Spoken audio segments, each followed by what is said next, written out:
বন্ধুরা, সবাইকে শুভরাত্রি জানতে চলে এলাম সেই রান্নাঘরে। কড়াই গরম হয়ে দেখো তেতে গেছে, নিচে গ্যাস জ্বলছে, পাশে একটা লাউ রয়েছে, এটা ঘন্ট করবো।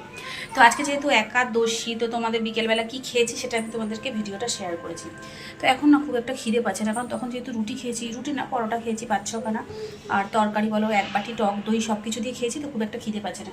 কিন্তু বরমাসে বলছে রাত্রেবেলা না খেয়ে থাকে, তো সে এখন আসেনি, সে আসতে অনেক দেরি। তা দুপুরে যেহেতু রুটি করেছিলাম, মানে বিকেলের দিকে রুটি করেছিলাম, করার পর ঠিক এই ছোটো ছোটো দুটো লেচি আমার বেঁচে ছিল।